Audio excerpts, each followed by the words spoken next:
But I'm fucking out. My hair looks terrible, man. Fuck me. How's everyone? I hope everyone's good and dandy in the world. I need to get my hair cut, that's for sure. I noticed the other day that I was going grey on the sideburns as well. My mullets are going grey. I need to get them fucking get hairdressers in there. But there you go. So I think he's got it. That's good. That's cool, man. Take your time. Take your time. Take your time. Ultimately, I've got a few bits to mumble on about anyway. So what I want to do is mumble on about my little bits. Now you'll see back on the back here. Oh, this way. Oh, which other one? There you go. There you go. So on the back here, you can see a couple of questions that I'm going to be trying to delve into. We're going to have someone from the group come and say what he wants to say and have a debate. Not even a debate. I think we're on the same page. I think it's just a case of hearing. I want to hear what everyone's got to say. I just want to hear what everyone's got to say. So I think it's important. And so Daryl's going to be on in a bit. And no doubt after I've got on saying what I want to say. But I think reviewing the week, I've not done one of them for a little while, so I'm going to review the week. And with that in mind, it's always important to be grateful. And a lot of people will say, "Oh, fuck that shit. Why am I being grateful when I've got like, I've not seen my kids. I'm not seeing my kids. What's to be grateful for? There's nothing to be grateful for. I promise you there is, and I know you can't see it right now. I promise you there is. I hope everyone can hear me. Okay, that's the point. Everyone can hear me. Evening, Jace. Hello. Can you hear me, Phil? Yeah, good. So ultimately, reflecting on like the week, and it's been a crazy week. I've been with my one and a half legs. I've been all over the shop, all over England, and ultimately, I'm grateful for the fact that I can walk on my leg now. I can actually put a little bit of weight on it, which is positive. But I've learned a lot more with that because there's been a couple of complex cases this week that we sort of were hoping to go a certain way, didn't go all the way that we wanted them to go. As they don't always, but I don't really like sort of focus on that. I focus on more on the ones that we are doing well in and celebrate the success. But I am grateful for the opportunity to learn patience, because I've had to learn patience. I say to my clients all the time about patience and making sure that we're sitting tight and we're doing all the right stuff. And I've had to do a bit of that myself this week. And I know it can be difficult. Waiting for things to happen, and you can see the problem, but you don't want to be the person that you want to be the person that highlights it to the professionals, but you can't highlight it to the professionals because you'll be made to be looking like you're the person that's done something wrong, that you're the person that is instigating this stuff, you're the person that's causing the conflict, and that's not the case. You've just got your concerns, and I think that is a big frustration for a lot of people, and a lot of people find it difficult, and I found it difficult. I was back in the day, I was guilty of using too many of my lives with the do a welfare check on the child. Then I took a massive step back because I was getting criticised and I was being made to look like that I was causing conflict, when all I was doing was airing concerns about parental alienation and saying how I was getting treated and saying how my daughter was getting treated. But then everyone wanted to turn it around on me. Everyone wanted to blame me. So rather than me keep fighting my fight, and the judge was set up very clear, and I got the impression that if I carried on, I'm fighting a losing battle. And the judges are generally quite, when you see it, when you sat there, they are quite clear with, they give you the opportunity to withdraw or retract and change your opinion or change what you're asking for. And that there is something we've had to do this week a couple of times this week. And you have to adapt. You have to show patience, and you have to adapt, and you have to show an understanding of what the other side is thinking and feeling. And that's not easy in itself. That's not easy at all. So I'm grateful for that, and I'm grateful for the people who have been sort of patient with me as well. And I'm saying to them, be patient, hold tight. Let's not move forward with this. There's such good examples that I have that I can't really say about properly, because it'd be obvious about the cases who they are and whatnot, but there's been cases where we've just let the stars and the moons do its thing, and it's been really difficult for the client, i.e. the non-residing parent, and they've still and the stars and the moons have managed to do what it needed to do to show harmony and working out in the client's favor, the non-residing parent's favor, in terms of contact and ability to get 50-50. But we're not shouting about it. We're just keeping it in our back pocket, and we're just making sure that we're buying our time and doing what we need to do until we get back into court. And that's patience there. That's patience. And that's something that you've got to have when you're in this horrible situation that is family court. Because it's the time and the delay in the process and the waiting, and while you're waiting, not having any contact, and then you're not having any contact, that's then bloody time for her to brainwash, or him to brainwash, whoever's the residing parent. And that's the bit that frustrates us. That's the bit that really gets to us, because we know that there's brainwashing going on. We know that there's additional stuff happening, but ultimately the judges don't believe us, because it's like either we've been made to look like we're mental, or we behaved in a way that makes us look like we're mental, and we've not been listening or seeing. We've been leading with the emotions too much. Now, I'm a firm believer in that you do need to have emotion, a certain amount of emotion, realistic emotion in family court. And people will say you shouldn't have no emotion, whatever. I think you need to be as much. I just think you need to be as much you as possible. And that means if you get frustrated when you hear an untruth being told, then you act on. I do still. When we know we've got evidence that says contrary to what just been said, something that's been said, I react, because it's like, well, why would you say something so silly? Why, if I can pick it out and I know your paperwork, and I've seen, I know it's a lie because I've seen the evidence. Why would you blatantly lie like that? And that's men and women. That's not just one or the other. That's men and women. That they both get to the point where greed takes over, and when greed takes over, that's when you've got the problems starting. Yeah, and you're not thinking about because you're not thinking about the child. You're thinking about yourself and your own greed, and that's where things start going tits up for the child. Hello, whoever Facebook user is, at 10 to 10. Evening, Jason. Thank you. I don't know who you are because I can't see Facebook user, but evening to you. Another lesson I'm grateful for this week is the importance of self-care and taking care of ourselves, ultimately, physically, mentally, emotionally. You've got to take a step back, and you've got to take time out for you and your own well-being and your overall happiness.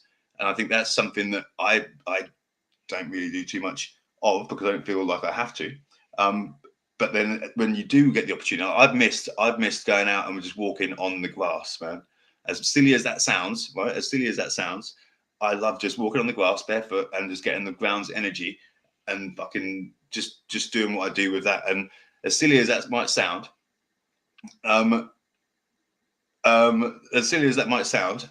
it's meditating. It's sort of like, it keeps me cool, because my leg's on the mend, but it's not fixed. I have not been able to go out. Unless if I go out, it's to go to court and pay ridiculous money in taxis and whatnot to get there, because you can't get on the trains because there's no fucking trains. But yeah, so that's one thing I'm grateful for, because I took a little bit of time out this week and made sure that I challenged myself still with my leg, and make sure I'm trying to do my own rehab. But at the same time, making sure that I give myself the right amount of self-care and the right amount of love that I deserve and I love, and myself, and I have to love the love that I give to everyone else. I need to give to myself as well, because it's good to make sure that you value yourself, not in a narcissistic way, but in a way that it's conducive to everybody's relationship and allows you to treat everyone with respect and be treated with respect back, even when you disagree on topics. And that's really important. That's weird, Nathan. Oh. It's funny because I'm seeing this on I'm using it on StreamYard. So because it's on StreamYard and I've not gone onto Facebook, then I've not got it on my phone. But anyway, there you go. And what else am I grateful for? The chance to learn about forgiveness is always something that you hope that people will pick up on, and you hope that people will understand that when they come to the end of their relationships and there's children involved. You hope that they sometimes sooner or later will see the light and learn about forgiveness. I'm still waiting for that with my ex-wife, so I can't imagine we're going to be getting into that anytime soon. But it's good that the people I'm working with can see that, and it's good. You know what I love? Do you know what I really love? Is that seeing people change and seeing people's behaviour without them even realising that they've done anything different or doing anything different. But they literally they've come in when they started, they've been really angry and really sort of, yeah, as we are, as you have every right to be, really angry about, you know, the lies, everything you've had to go, you're getting told and whatnot. But then learning to forgive and being the first person to forgive, that's a good feeling. Yeah, when you let go of something, and when you forgive, when you're doing the forgiveness, and you're not saying you've forgotten, you're saying you're forgiving, and you're saying that you've learned. You never have to forget, but you have to respect. And the forgiveness is when you reach that point of, do you know what, for the sake of my child, I'm forgiving my ex-partner because this is the right thing to do for my child, because the law is changing, and the law is changing, and the law is making it more easy, and it's more accessible for the government to come and take your kids, which is, I was saying to someone the other day, it's like, if you know the answers to the maths test, then you'll take the answers and you'll learn about the what do you call it, the answers, and you'll go into court, you'll go into the test, and you'll give all the right answers. If you know that the law is strict the way it is, then you have to, and there's no excuses. I don't care. There can be no excuses. That you have to not argue. You have to not play that same game. You have to not play by their rules. And that, again, these are sentences that are said, but are very easy to say and are very difficult to do. And when you get to that point, and it takes me, let's be honest, and I was saying this to lots of people this week, they underplay people, and I'm digressing, but people undervalue the effort that they take to do what they do and manage their emotions the way they manage their emotions, to not go and self-medicate or get really angry. Don't get me wrong, people get angry, but don't, have moments, but to do what they do, to do what people are doing. And I say this to everybody who is going through the process as a litigant person, that takes fucking bollocks of steel. Yeah. Not only does it take bollocks of steel, it takes a heart. It takes everything that you've got, and ultimately, you never underplay what you're doing and what you're achieving. Even if you don't get the result that you want, it's a lesson, and you go back again, and you go back again. I'm lucky enough, and I take for granted the knowledge that I've got and the experiences that I've had and the things that I've been taught. I just take it for granted, and I think that's, rightly or wrongly, that's what I do. But I'm fortunate to read the room, and I make sure that we are doing what is right. And don't get me wrong, it needs to be right. The person whose court case it is, they need to be comfortable with what they're doing. They need to be comfortable with challenging hard on the statements, but then that's going to give you airtime, but then not too hard, but it's going to give you a kick in the shin from the judge because you're being too firm and not being realistic. So again, it's a fine line, and I think that's something to bear in mind. I can talk about that a lot more in another time. There will be there's the last thing I think I'm going to be grateful for, if there is anything else to be, I think is going to be that's it. That's what I was talking about. That's what I was talking about. The people that I'm working with, the connecting with the people, the clients that I'm working for, I think is something that I'm really grateful for. They teach me as much as they teach me about stuff that I don't know, as much as I support them, and I don't, and I'm grateful for the opportunity to support them, going through their life-changing experiences and stuff. And I think that these relationships that you form in these difficult times, when in a lot of cases these people have had their friends, they've just literally, friends have deserted them because of they're friends with both parties, they're friends with both the ex and him, and then they will ditch him because it's easier, and the playground politics come out and that sort of stuff. that's not easy that you're going through. And you're going through stuff like this by yourself, and you're sharing it with me, and we're doing it together. And it's, you know what, I'm grateful for that, and I'm grateful for the opportunity. And I think every single case is a lesson, and every single case is something that you should try and learn from. And I think when some of these stuff that we're doing, people would not be able to do it. The average Joe would not do what we do, because it's very easy to say stay calm. It's very easy to say don't be the person that she's portraying you to be. But when they're talking shit, and they're talking shit about you, and then you're homeless, and you're you're not seeing your kid, that's not easy. That's not easy. Just being, yeah, okay, sure, no worries, yeah. It doesn't work that way. It doesn't work that way. So and I know, because I know how bad I was. I know how terribly badly behaved I was when I first went into family court. Literally, it was like a playground for me. Like I was behaving like a child. But yeah, that's basically the final thing I'm grateful for. Like is the people that I'm working with and supporting, because they go through the tough shit. They're in there talking to the courts. They're in there. Some people, they don't even believe that they could do what they do, and they could challenge the way they challenge, and they hold their ground. And some people really put themselves down and say, well, hang on a minute, they're behind the blue screen. The intimidation, these are big, literally, I'm going to say this now. There are big, there are men that you would look at, and based on your face value and your what you see of this person, you would think to himself, you would not think to yourself they've got emotions or anything like that at all. But when you see these people work really hard to control their emotions, because you've got to, and get through it and do what they do, and then they're apologizing to me for crying. I'm like, don't apologize, man. I think crying's important. I think crying is really important. You've got to cry. I cried a lot. I cried a lot. And the downside of me crying a lot is I got criticized for it. And what happened? Lila doesn't cry anymore. Lila never did. Lila doesn't cry because she was told, or she was, I was told by the social workers and everyone that I cry too much, and I shouldn't cry. That's well done to the social workers. Well done you. But there you go. So that's what I'm grateful for. And I think with that leads me on to my next point. And the next point would be there's videos. That's video. That's it. Elliot, the good man, Elliot. Yeah, very clever, very sharp individual that I've sort of tried recruiting, and not recruiting, but I wish I could recruit. But come on to support us with our group page and that sort of stuff on the Fathers' Rights UK official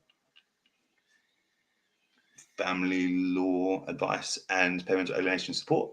I think that's what it's called. I think he's done a couple of really good videos, and I think sometimes when you do videos and shit, and I think sometimes when we communicate, I think I was hoping Daryl would be around sort of by now, but he's not. But if he can pop in anytime soon, that'd be cool. I'll send you the link. Check your messenger. But I think, and I've seen a message from you, Daryl, as well, and I want to pick him up on that as well, because I think that's a good idea. He's had some good ideas in there, and I think I wanted to get everyone's different opinions and feedback and whatnot to help make the group as good as it can be and get as much activity within the group as possible. Because that draws in more people, and then but making sure that what we're putting out is supporting people, and I think that's really important. And I think Elliot's done a couple of really good videos where he's spent a lot of time thinking about how to get the message across best for the audience, and I think that's picked up really well in both the videos that I've seen. And I think what he's talking about, I totally grasp and understand, but I understand how others don't grasp and understand it or get it or accept it when they've had some really shitty experiences in court. And that I'll come on to in a little while, but that supports what ultimately Elliot is saying in this new post that I've watched half of it, and he will have to correct me if I get any of this wrong, so I do apologize now if I do, but ultimately from what I perceived, from what I saw or listened to a little while ago, from the new video, which is the same as we spoke about before when we did the live before. There's a YouTube video on my YouTube channel, and please do go and sign up to my YouTube. That because that is help. I've got 32. I've got over 29 now. I went got to 32. Yeah. So just think, if all 6 of you that over there who's been leaving these comments, you went over to YouTube and found me on YouTube, that'd help. No, joking. So ultimately, yeah. Oh, was a comment there? Elliot has said some great things, thought-provoking things. To be fair, his post about patterns and behaviours really helped me personally. Good, and that's I think as long as it helps one person, I think that's the only reason I started doing this, because it was helping myself, and I just do it all the time because it helps me, because I'm by myself, and it helps me to get out my message and get out what I want to feel and what I communicate. So I do it on a podcast, and I do it here doing this, and I hope sometimes that it's from our experiences or whatever, and some of the things that we say or not help and influence other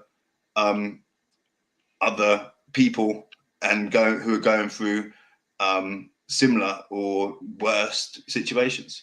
I think that's hopefully what people get, and hopefully people do get that. But I do understand how people don't always get that, because it took me a long time to get to the space where I'm at, and that's like, it took me 10 years to even get to where I'm at today, going into my 11th year now. So it's not easy to rebuild and try and get to the same status that you were at before, when you've got to pay your child maintenance, you've got to work, you've got to do it, and your life's not the same. Your life's never going to be the same again. This is life changing. I've got a bad leg or a broken leg or whatever. That has the ability to be life changing, because the emotional trauma that you're going through right now, going through this for the first time. I do not remember, and I say this a lot to people, I do not remember how long I did not see my daughter for in that first case when we all went through, because I remember on the 4th of August 2013 that it was that I remember it like clearly, the whole incident, and I then I get getting old Bill coming around and charging me and getting me out of my house. I think hey kid, he's coming in. I can see it. Device not connected. Let's have a look. But ultimately, they need to connect their mic before you can add them. Connect your mic before we can add. So look, sign out and sign back in again on the where are we? On the whoever sign it. Yes, yeah. So ultimately, what was I saying? Where was I? So ultimately, the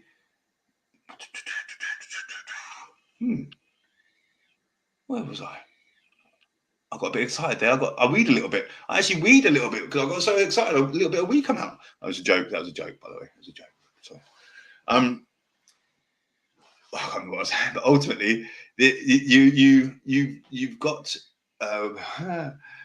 what Elliot. Let's go back to that. Elliot explained probability really well. Yeah, that's what I was watching earlier. That thing.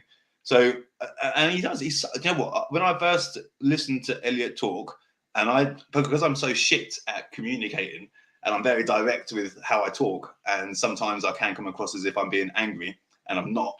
And that's what I had to start learning in court, because I was coming across one way, and I'm like, well, this is just me. I'm not being angry. It's just how I am. I'm passionate. I'm getting it, and sitting on my hands and doing all sorts of stuff to make sure that I didn't over talk on the judge, or didn't tell Lindsay to shut the fuck up, but she's talking shit or whatever.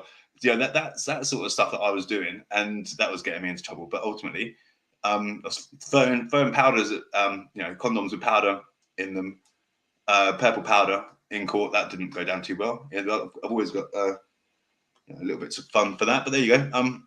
That's it. So yeah, so Elliot's really good, and I take note how everyone communicates, because I communicate so badly in terms of I speak too fast and I can't pronounce my R's properly. A bit like Jonathan Ross. That's a bit of shit that you got that surname and you can't pronounce your R's. But that's literally why I pay attention to it, and I think how he articulates himself is really, really good. But what I wanted for Daryl is I love different opinions. I love debates, and I learn bits of. I take bits of what people see things, because I have the ability, and I think because of what I've been through with my ex, I have the ability to put myself in somebody else's shoes, see the world in somebody else's eyes. I can't. Doesn't mean I necessarily agree with them, it does mean that I can put myself there and say, okay, fine, they're having that conversation. That's how I've made them feel, or that's how whatever's happened has made them feel that way. So I can understand that. And that's important that we do. That's important that we do that. And I think, and I just think that it was cool that they had a good debate. They had a good debate, and I think I wanted to get in on that and let everyone else get in on that as well, because it was good good debate ultimately. Unfortunately, Elliot has got pre-planned work to do this weekend, and so he couldn't sign on and sign in. That was pre-booked, and I was very much off the cuff in terms of how I am, very much impulsive, and see this there. This is a good opportunity, and let's do this. Let's make this work. And then I don't ask permission or speak to people or get their agreement in until one person says yes and the other person says no. But I think I didn't, and I haven't got the comments that were made from Daryl. I think his name is Daryl, isn't it? And I think, where is it? I'm sure it was in that sent me this message. No, he's got that. Let's see.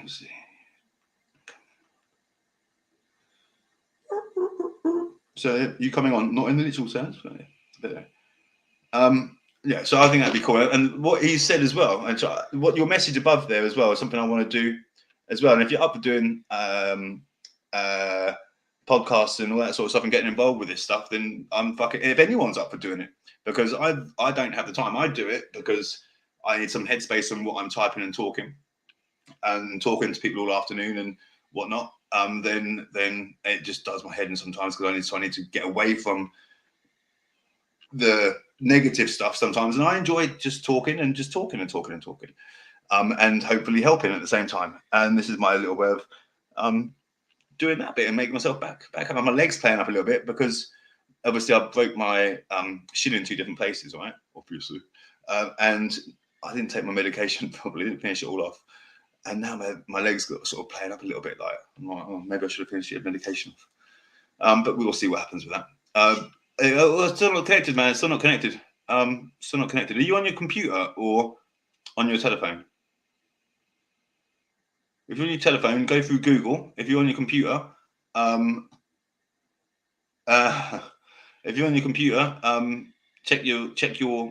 your microphone on. You will need to connect your mic cam before you can add them into the stream. Mic and camera. So you need to connect your mic and camera before you can connect to the stream. And if that's Dan, because it's not Daryl, it's Dan.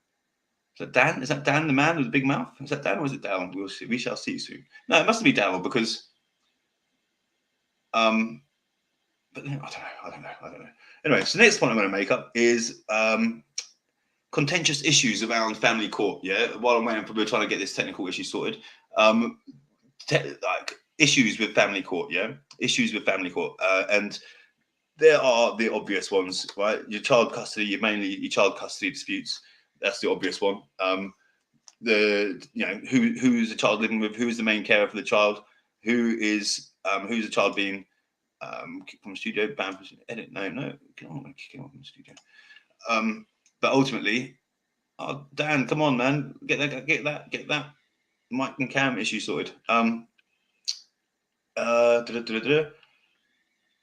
You can I can keep you off. Just so you know, when you put that message to me earlier about having how you wanted this to be set up, I can keep your camera off and you can talk. And so if you put your camera on and accept the camera if it's going off your phone, just in case, then I can keep you on, but without showing. Oh, he's gone. Maybe that's what it is. Hopefully, I'm just talking. But anyway, child custody, obvious one. That's what we all fight about. Mostly, that's what we sort of make the main one. And I think it's really important to say here. Really important to say, if you're married and you're going through child arrangements, you're litigating in person, just do one thing at a time. Yeah, the solicitors will bully you and they make you feel like you have to do everything at the same one time, but you don't. You literally do one thing at a time, and you tell them you're doing one thing at a time. And if they carry on hassling you, then you say fuck off in the nicest possible way. And you say, no, I'm not doing this. I'm litigating in person. If you carry on bloody harassing me, which it is, it's harassment, then you will go into reporting them to the police. They will soon stop talking to you about that. Yeah. because it is harassment, and I've done exactly that to my ex-wife's solicitor back in the day, and then he did, and I did that. Yes, that was a bit funny because the old Bill was not expecting to do that, and I made them, and I started doing all this. It was funny as fuck, but there you go. So division of assets. Assets is obviously the next contentious issue. When you get divorced, you divide the assets of the property. Why does the wife gets the more? Why does she get more? Generally, why does she go in for more? Why does she not just accept that if she hasn't put money into the house or whatever the case might be, that you just fucking get out, as long as you're leaving something for the kids behind? Because it's not about you. It's about fucking you're halfway through your life. You've got kids that are just starting their lives. But no. The hate that each other have, that one must have for the other, is driven mainly by, again, solicitors or Matt O'Connor and Fathers for Justice, or I think, and this is the thing, right? You've got the normal way that everyone knows about going through family court, and it's sort of the way of the it's the way that everyone's been set out. When it's the way that I was shown. You be angry, yeah, fight for your rights. It's not right. This is not fair. This is not right. They shouldn't be doing that to you. Be angry and stand your corner. I cannot say how long that is. I can say how long that is. I can say that you need to read the room. You need to stand up and fight for your point, and you need to put in your request, and you need to say what you want to say. But ultimately, you need to hear what's being said by the judge. You need to read the room, and there's no such thing as a bad idea. It's just bad timing. Yeah, remember that, because you might want to say something right there and then because it needs to be said, but does it really need to be said? Is it you that wants to say it, and what impact is that going to have on the case, on the hearing? And has the judge already answered that question that you're going back to? And if you've answered the question, they've answered the question more than twice. I don't go to 3 times when you're repeating stuff or asking the same question to get contact, because it turns into an argument, and it turns into the fact that you're not respecting the decision that's been made. And that's always important, that you try and show that you are respecting the court's decision. And I know that's shit, man, but I know it's rubbish. Do you know why I know it's rubbish? Because I fucking had to do it. And it's formed my philosophy for what we use and for how we get through shit. Because if you know the rules, if you know what the outcomes are going to be, and you know that there has to be one of a certain number of outcomes, then you can put your bets on what that outcome is going to be. And it's not really bets. You have to read the situation and read the case and understand it all. And you need to make sure that the person who your client, whether it be the applicant or the respondent, are on the same page as me, and then want to do what we need to do, which i.e. own your shit, take responsibility. Hey, yes, take responsibility, own your shit, take responsibility, and take responsibility. And what do you call it? I'm just trying to do 2 things at once and scratch my leg. I can't hear anything because this is just how the computer's set up. So you can you hear me? I can hear you now. Yeah, I can hear you now. Yep. Oh, I can hear you. Perfect. A few technicals, man. No, it's good, man. It's good. It's the first time you're doing it, so it happens, man. It happens all the time. So it's good. I'm glad you're able to like come on and do this. I know it's late and whatnot. How was your round trip? How was your trip? Not too bad. I'm just I've pulled over before I get in because I had to have a little break on the way back. It's a routine thing. I do it quite often. I do it very, very often. Too often. Yeah. So yeah, it's a school night as well. So yeah, got to prepare myself for the week ahead. But yeah, listen. I don't know what I've missed, but a point I'm gonna touch on. Go for it, man. Just go. Just jump straight in. Jump straight in. Say what you got to say. Say what you want to say. Something you said about we undervalue the effort we put in. Yeah. Now, that's so true. That's so true. And it's only when, well, to be fair, you don't even realize it. I have many people saying to me, I would never do what you've done. Yeah. I don't know how you do it, and I don't put value on that. I think I don't do enough, but I've absolutely done everything possible. Yeah. Now, I can't go into all the details of everything because it's a very, very complex case, but to give a brief kind of overview so people know my position. So I'm coming up to 2.5 years in the process. Mhm. I've had 17 court hearings. I got stopped from seeing my son for 4 months. After Okay. I started seeing my son, it obviously started in a contact center. Yeah. Yeah. So I went contact center, supervised contact in the community, to overnights in 5 weeks. So Okay. I've been having overnights for coming up to 2 years, almost 2 years now. I've been having overnights. Yeah. I've had loads of allegations against me. There's been the non-moles. There's been all of that. Mhm. I have had a finding of fact. I've had everything go against me. Wow. Okay. Everything. I will say something that's going to be controversial to Go a on. lot Please do. of Yeah. people, and probably you, right? Yeah. Okay. Okay. When I started this off, I started with solicitors. Yeah. Now, I separated with my ex. Yeah. 2 days later, I put in my C100. I called around. It was a Sunday when I separated. On the Monday, I called around every solicitor I could think of. I just going on the internet. Mhm. Everyone was either saying to me, "Oh, we'll get someone to call you back," or no one was answering. So the Mhm. first person that answered the phone and said, "Come down, we'll put the application in." I went down, put the application in. I put in a couple of applications as well at that Yeah. point. Got that in.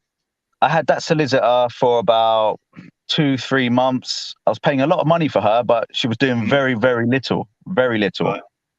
Right. Had my first court hearing, and my ex turned up with solicitors, obviously legal aid, which is Okay. Yeah. whatever Yeah. the circumstances. So went to the court hearing. I just thought to myself, my solicitor is an absolute pile of crap. Yeah. Checked out her solicitor, checked out her barrister, checked out mine and compared them. And I thought to myself, bloody hell, how has she got that? Mhm. Anyway, I got the non-mole coming Right. and I thought to myself, okay, what do I do? Spoke to my solicitor. She was pretty useless. So I'll be straight. I just threw money at it, right? So Yeah. I threw a lot Yeah. of money at it. I went for the best solicitors I could get. It was head on. Um, and I'm going to be straight. If I didn't have them Please. solicitors, I wouldn't be in this situation now. Okay, I believe. I totally believe that. I totally believe that. Totally believe that. Totally get that. Totally. okay. Yeah. So, like I say, from going from no contact for 4 months Yeah. to 5 weeks after that 4 months having overnights, Right. I Yeah. can only put that down to my solicitors, and I Yeah. think a major part of that is that they actually believed me. Mhm. So in a way, going through proceedings, leading up to a fact finding, the ex has withdrawn all of her allegations, doesn't want to pursue them, etc., etc. Things have moved on now, and then kind of what happens to a lot of people, you run out of money. Yep. So I run out of money. Now I'm by myself. Things start to turn a little bit. The judges are still fine with me. There was no consistency with judges. I had a Mhm. judge That's no the more shit, isn't than it? Yeah. 2 or 3 hearings, but they all read between the lines. So Yeah. every time contact was progressed, more contact, more contact. Got to the fact finding. Like a directions hearing before the fact finding, and I got a Yeah. new judge. Mhm. And there was just something then that I just thought to myself, this doesn't sound right. I don't get what he's saying. I don't understand why he's saying that. Yeah. Anyway, have the fact finding, wait for the judgment. Everything's gone against me. Read the judgment. Very, very lengthy judgment. Very lengthy. If you don't know the case, you would just think I literally turned up, just denying everything, had nothing to say, had no case at all. Yeah. So I thought to myself, okay, that's a bit strange. Whacked in an appeal. That was dismissed. What? Carried on. Had a couple more hearings with this judge. The behavior is getting really, really strange. I'm raising issues with him in the most respectful way possible. You know, Mhm. Mhm. um, I'm pretty much just getting ignored. Yeah. Continue. Um, the last hearing I had, well, I've had to say that the third before last hearing I had, I just thought, you know what, this is bloody strange. This is not on. So I'm whacking another application for something. Like I said, I'm not going to go into all the details. It'd be really long. Yeah. So I totally respect what you're doing. I totally respect what you're doing. You've got to be really careful with what you're saying, mate. So I respect what you're doing. You're doing, yeah. So I put an application in. That was refused by the judge. Had another hearing. Things are just getting so strange. So I stick in another appeal, which I'm still waiting for now. Now, I suppose the point I'm getting to is really, like I say, this could be controversial. If anyone's going to think about a solicitor, and I'll be very straight about this, is you got to throw a lot of money to get someone who actually cares about their job, and the children as well. Otherwise, I mean, I've gone direct access barristers, I've gone Mackenzie Friend, and I will say, I don't know if you'll know them, they're on another group, but he actually screwed me over. He actually screwed me over with a statement. Now, I've only learned through this experience. Sure. I've only learned, like we all do. Yeah. You learn, and we all do. All of us. Yeah. Do you know what I mean? You make certain mistakes, or not even mistakes. Sometimes you think, maybe I should have tried this approach. So, I read my case. I read it, and I learned a lot from my solicitors that I had, and I done my own statement, and I went to Mackenzie Friend and I said to him, listen, I've done the statement. Take out all the unnecessary, okay? And when I say that, the points I make are valid, but you can see they're too aggressive, too much emotion in there. There's too much attacking my ex. Take that out. So I did. I think it was like 17 pages I did, which is quite lengthy, but all our statements have been 20, 25 pages, and the courts have gone through that. My court bundle was almost 2,000 pages, and that was approved by all the judges, right? So. Wow. I did a 17-page statement, and I said, look, whittle it down. And I thought to myself, we'll get it down to about 10. Okay. Yeah. He got it down to 2 pages. Wow. Right. What? And I said, yeah. So I went through it, and he sent it to me the day I got to file it. Oh. And yeah. And I'd spent about, let's say, I don't know, I think he charged me maybe about 10 hours with him. Wow. Okay. So I went through it. And I was like, wow, like, you've not addressed anything. There's nothing addressed here. I'm responding to a statement, and it was all kind of like this approach that he probably takes with his clients, that, he gets his clients on board and goes, the saying I hate, mate, the saying I really hate, and it is true, but it can be so patronizing, is when people say, stay child focused. Right. Oh God, yeah. Right. Because there's certain ways to stay child focused with your case specific. Yeah. So I've gone through this statement now, and I'm like, oh my God, he's not addressed anything, nothing. So I contact him and I said, mate, you've taken every single thing out of this statement. There's nothing in there. So I ended up staying up until 3:00 that night. So I was a few hours late, but I stayed up at 3:00 in the morning, filed that statement, went to my next hearing, and the judge actually said to me, you've not responded to anything. Your statement says nothing. Like, what about this? What about that? I said, okay, well, can I update my statement? And he didn't allow me to update my statement. So I effectively got screwed over, where I've got this judge who I'm having issues with, and he's taking my kind of not addressing an issue as a admittance, let's say. Yeah. Which I shouldn't do, but that's how he's taking it. Yeah. And that's my experience with a Mackenzie Friend. I've spoken to a few others, and now this probably leads me on to my point now, is I feel like all the advice we're getting is getting very, very watered down. Yeah. It's becoming, look, you go there. There's a process. They follow the process. They care about everyone. They care about your child. Just be child focused. Everything could be all right in the end. Don't sling no mud. Don't worry about responding to anything, And I think Do you know what that is? In my view, I think that's because you've got people now, because they've all got made redundant and stuff. I think people have just jumped into being a Mackenzie friend or jumped into this, and they haven't got a clue. They have not got. They've not been through enough in themselves personally to warrant doing some of the times the advice that they're giving. If that makes sense, they've had their own case, and it may have been nice and easy for them, or they've not even done it at all. There's a few that haven't even done it at all. They don't even know. They've not even stepped foot in a family court. Yeah. And then they're given just generic, overall, fluffy fluff. If that makes sense. That's the word, fluffy, Yeah. right? Yeah. This is all becoming very, very fluffy, right? Yeah. So we're walking into court with a mindset of everything's fair. Everyone's just thinking about the child. They just want the best for the child. Okay. You know, if someone says something, they have to prove it. They have to prove it. I mean, look, like I say, I'm over 2 years in this. In the first few months, I was like, can they do that? No way. What about the child? I haven't seen my child. I remember when I was like counting the days, and I was like, it's been 9 days now. Then I was like, it's been 24 days. And no one said to you, you could be waiting months, you could be waiting years. Years.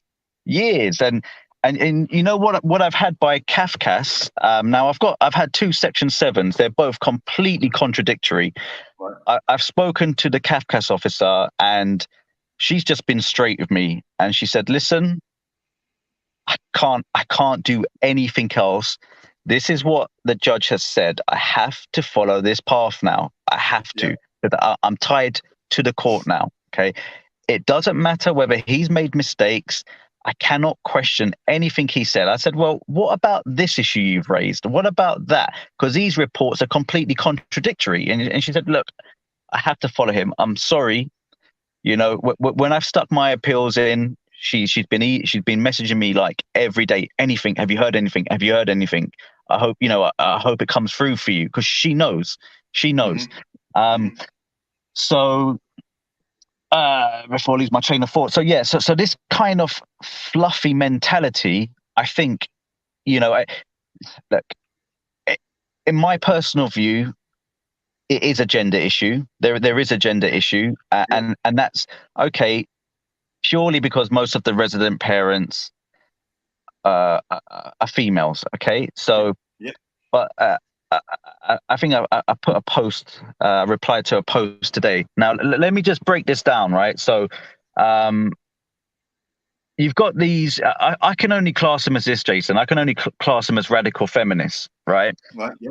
You've got certain radical feminists who have like an ideology, that for some reason the political figures, the government, like no one contests what they say. No one looks at it and says, is that misandry? Could that be misandry? No one questions it. So when we look at domestic violence, which is an absolute despicable crime, okay? It's a despicable thing. Man, woman, child, don't do it. It's unacceptable. No excuse, and face the consequences, okay? Yeah. I'll make that clear, right? Yeah.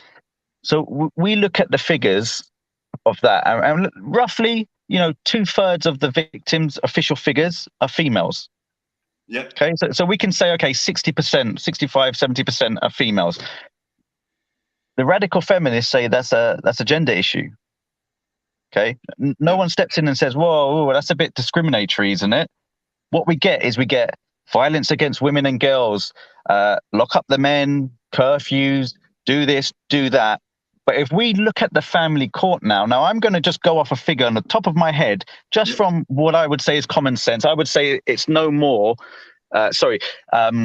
less than 85%. Are women resident parents. It's a rough figure. I think it's about 90% the recent ones, but yeah, you're right about that. Yeah, okay. about that. Yeah, I'm being generous. Yeah. So we look at that and we go, wow, that's a massive disparity there. Massive. If you go into the family court and you say it's because I'm a man, because she's a woman, you get absolutely annihilated. Obviously that's crossed my mind, but I've not dared to say that because I know exactly how it's going to be received. I've had my ex stand in court and say to the judge, barefaced, My child should stay with me because I'm his mum. I'm a woman. No one can give a child what a woman can give. He didn't flutter an eyelid. He yeah, excellent. Thank you very much. Anything else more you want to say? You know, so the issue I'm having with a lot of the information that's getting put out there is this fluffy approach that is not working. It's not working at all. Mm-hmm. And I don't think we need to all turn into misogynists and anti-women, Mm-hmm. but I think we need to take a firm stance and say this actually isn't right. This is not right what's happening.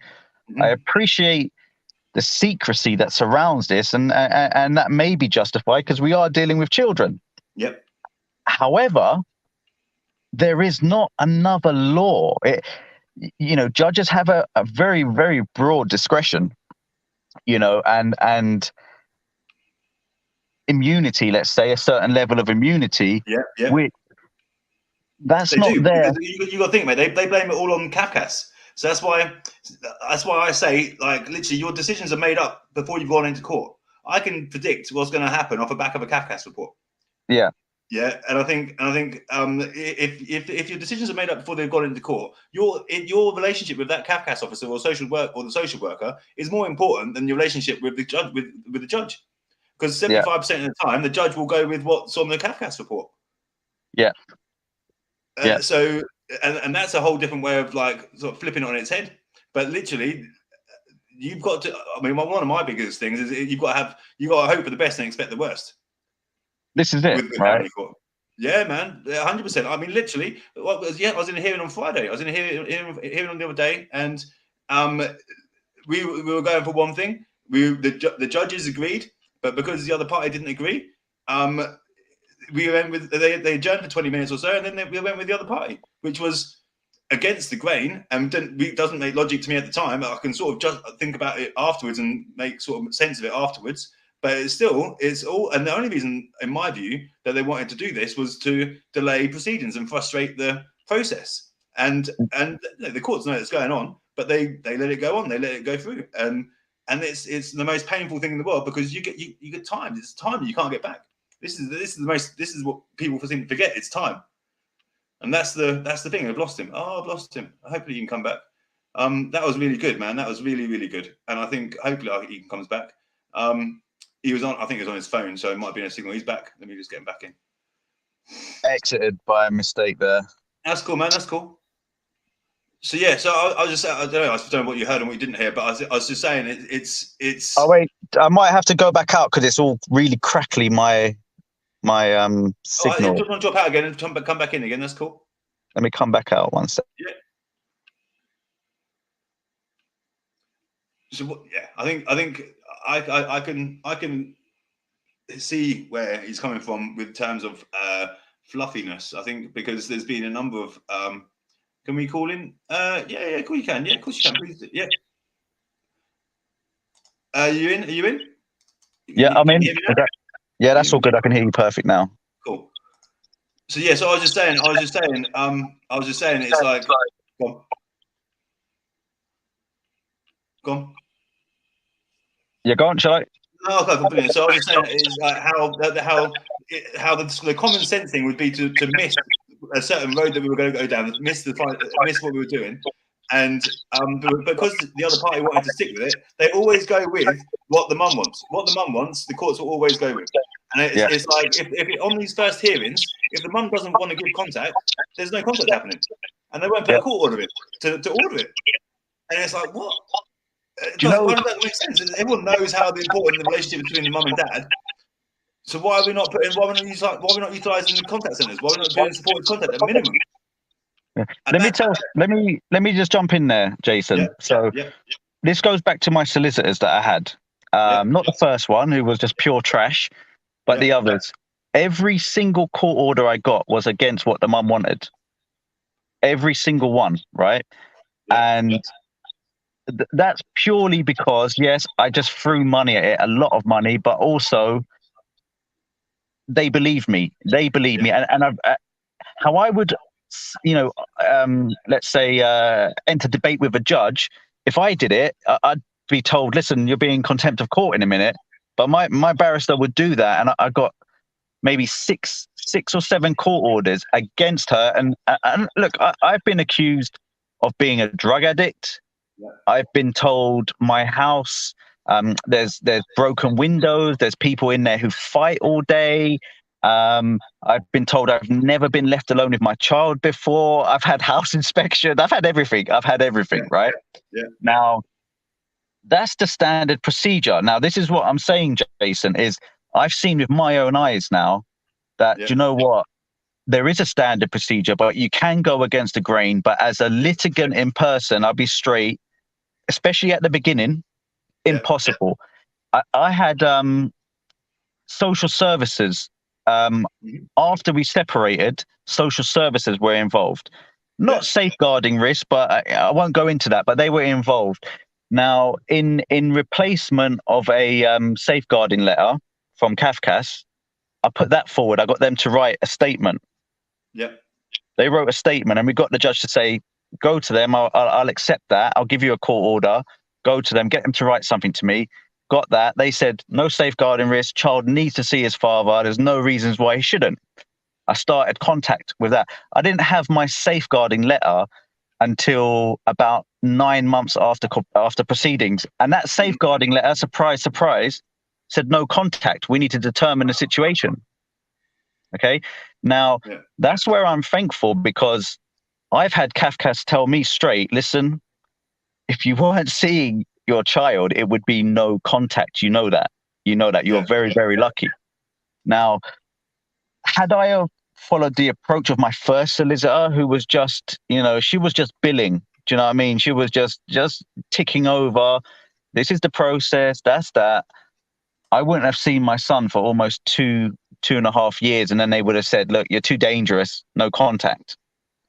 So sometimes we need to go against that grain. Okay. And when you're starting out in this, you have no idea what you need to do, how far you can push it. Now, the problem I feel that I fell into was when I couldn't afford legal representation anymore. I had to drop them. I come across a judge who looked at me and was like, I need to take him down a peg or two now, because he shouldn't be seeing his child. We've not even had a fact finding. He's been seeing his child for 1.5 years, and we've not even had a fact finding. We've got all of these allegations against him. So eventually, slowly, what this judge has done is he's started to reduce my contact. But at the same time, he cites Article 8 of the Human Rights Act, and he also says there are no safeguarding concerns. Very clear. Yeah. So I've had every report possible. I've had everyone observe me, everyone. They all say the same thing. I've had descriptions like when they detail, when my son sees me, he's only 3 years old. They say he becomes so excited. He's kicking his legs in the pram and, rubbing his face against his dad's face and all of this. Yeah. And they say there's genuine warmth there. It's, the contact is enjoyed. It's good quality. His father can provide for him, et cetera, et cetera, et cetera. But this is the point, is there is that process. And if you fall into that, you're screwed. And then what happens is you become desperate, and you become desperate for any contact. I'll do that. I'll do this, anything. Like I was in the beginning. Yeah. But my solicitor said to me, listen, you're going to I did something like I did about 40 hours of supervised contact in 2 weeks. I just threw money at it and gone, let's get that done. And then we had overnights. See, most people would say, do you know what? A couple of hours a week, we'll do that for 3 months. And then we forced the issue. I was in the contact center for 2 sessions. And then I moved to supervised in the community straight away. But like I say, I did a quite intensive, about 40 hours in 2 weeks. Yep. And then it was overnights. Weekends with, at that time, he was 17, 18 months old. That's brilliant. That's really good. I couldn't have done that myself. At the time, my mind was all over the place. Mm-hmm. like I say, I'm a couple of years into it now, so I've got a bit more knowledge, and I think, okay, I've observed what's going on. I see what's going on. What I'm going to be straight, Jason. It distresses me when I see dads coming into groups saying, my ex had just stopped contact. Can she do that? She's saying there's safeguarding things. You know, they're telling me, you know, no contact and we've got to do this and do that.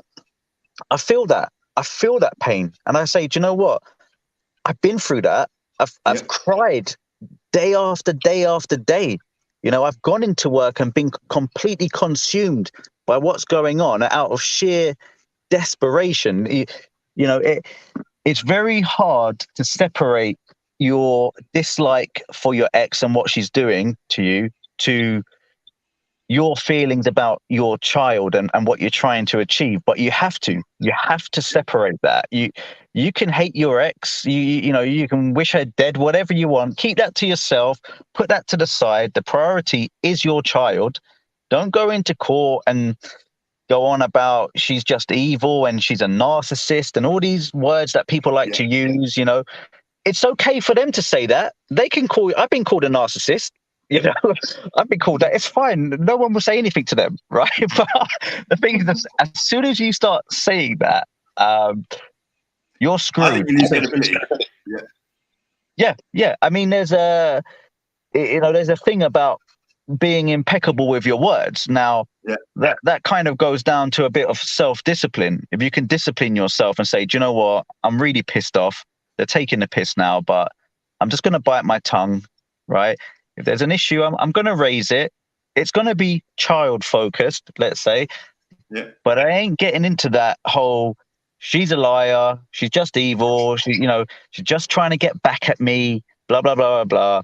Which, let's face it, you know, there are some that go, do you know what? We're not together anymore.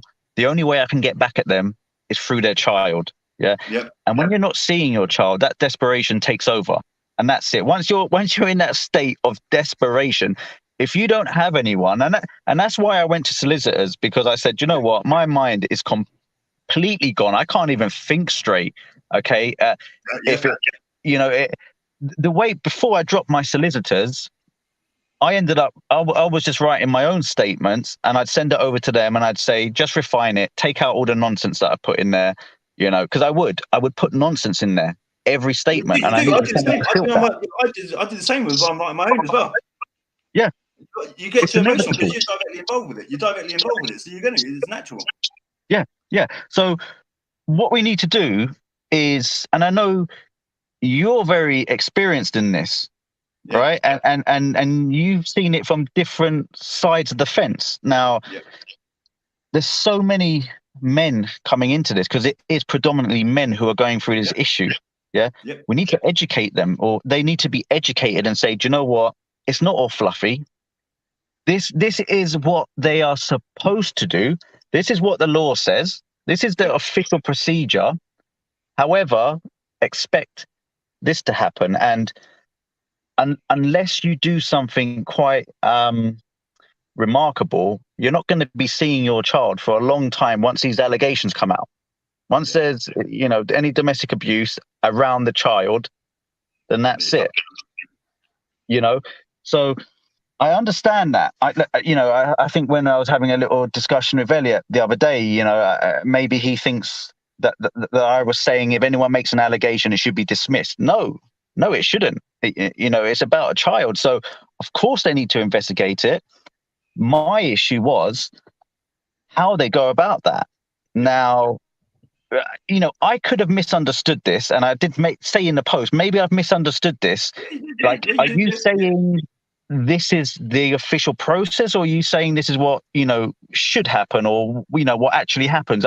I wasn't clear, you know, and then we started getting into some other stuff about case law and all this, and I just, you know, maybe I got a little bit wound up about it and thought to myself, we're losing sight here, and it was a very well explained video. I've said that from the beginning. And you know what I would say, Jason, that would apply, that model that he did, that would apply in a situation where you go into the family court, you've been seeing your kids, no real issues in seeing your kids, you're reasonably amicable, or you just about get by, and you go, do you know what? I see Tommy 2 days a week. Can I see him 3 days a week? Oh, we can't resolve it between ourselves. Oh, but you did this. Look, let's leave it for a judge to decide. Okay. Then you go into court and you go, look, there's no real hate between us. I just want to see Tommy an extra day. He's 11 years old now. I've been doing this for 7 years. That kind of model, personally, in my experience, will be more will be more effective, and you'd have more of a expectation in a more civilized situation. But I'm not going to tell you how many allegations I've had against me, but we're well into triple figures, triple figures. Now, they were coming thick and fast. And like I say, I've had 17 court hearings up until about 14. Up until about 14, I was having allegations at every single hearing. Wow, okay. That's bad. Yeah, I know. So that struck. Yeah, I mean, if I showed you the statement that went into the fact finding, it's unbelievable, mate. I'll tell you, right? We know there's an encyclopedia of allegations somewhere that we don't have, right? We don't have that. Yeah, that's it. We don't have. We can't find it anywhere. We don't have that, right? But there is that encyclopedia, and these type of parents have access to that, and it's very, look. Another thing, I'll just interrupt myself to say this is, you can't go into court and say, listen, this is a well-trodden path. Everyone does this, blah, blah, blah, blah. You can't do that, right? But we know it is. It's a well-trodden path. And we know that when the allegations start, they're not normally focused around the child. And then they take a sudden turn towards the child, and the child's always present. And he, was angry around the child, and he said this, and the child was there, and he did this, and the child was there.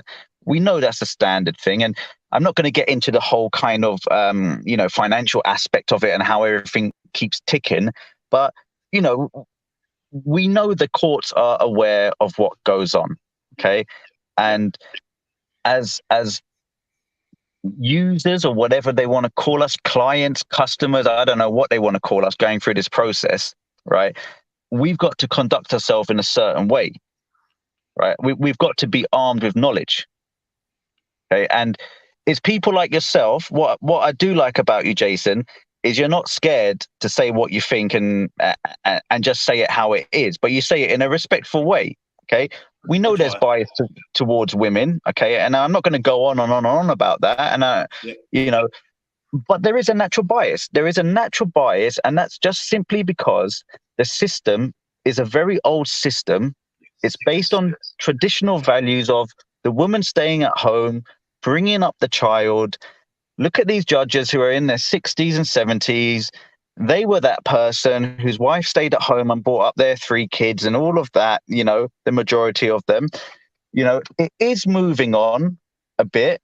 They are understanding that, a dad can actually take care of his child. He can take him out for a couple of days, feed them, clothe them, give them a wash, change their nappy if they need to. If they've got a fever, give them a bit of Calpol or whatever. They're understanding that. And this whole breastfeeding thing, I'm breastfeeding. Okay. How old's the child? 6 months. You can go on solids now. All right. That's how it's. Yeah. Do you hear what I'm saying? It's good when you get judges that say that, because it's not as rare as it used to be, but it's good when you get judges that turn around and say that to the women. Yeah. I've had my ex say, 18 months old, no, our child can't go to him because I'm breastfeeding. And it's like, listen, you could have stopped breastfeeding at 6 months if you really wanted to. Yeah. We respect that right. That I think it's a beautiful thing that a mother can breastfeed her child. And I would never stop that. If my child was 3 months old, I'd say, of course, he's breastfeeding. No, I fully promote that. I've got no issue with that. But people don't know this because they'll get a letter from the solicitor saying, look, Tommy can't come and stay overnight because he's breastfed still. He's only 9 months old. How are you going to breastfeed him? You can't breastfeed him. Oh, you must be right. You must be right. Do you know what? I'm not going to go for it. All right, I tell you what, can I get overnights when he's 18 months old, when he stopped breastfeeding and blah, blah, blah, blah, blah. You know, this is the kind of, this is what is happening is we're falling into this little trap of standing in line with the standard procedure. You know, it's yeah, you're not seeing your child, wait for that safeguarding letter. Oh, there's been allegations. Oh, wait for a fact finding. And people are putting proposals in for a year's time saying after the fact finding, can I have contact in the contact center? You know, I'm not saying there's anything wrong with that. I'm not saying there's anything wrong with that, Jason. I'm saying, and you know what? In the beginning, I was as desperate as they come. As desperate as they come, I took everything and I did everything I could. Right? Yeah. Take that contact. Don't say I'm not going to go and see my child because it's like, take that. Yeah, because you can progress in it. But say, do you know what? I'll take that contact center, but let's set another court hearing for 6 weeks' time after I've been there. I know you're thinking 6 weeks is that's not long enough, and most people would go. Do you know what? You need 3 to 6 months in the contact center, but you don't, right? It's because that's the standard process, and you know, you probably know guys who have been in a contact center for 2 years. Yeah, you know, I think to myself, how, you know, it's like going on a prison visit. You know, I'm not saying don't do it, man, because you get to see your child and you're growing that relationship, right? You're bonding, and depends how old your children are as well. But look to progress. Set your proposals and be a bit cheeky and say, do you know what? All right, normally it might be 3 to 6 months, but let's go for 2 months. Let's review this in 2 months.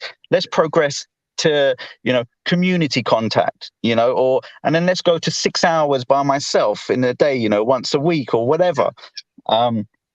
We're getting stuck, and I see it in these groups. I think you've just done something. You just said something really, really special there.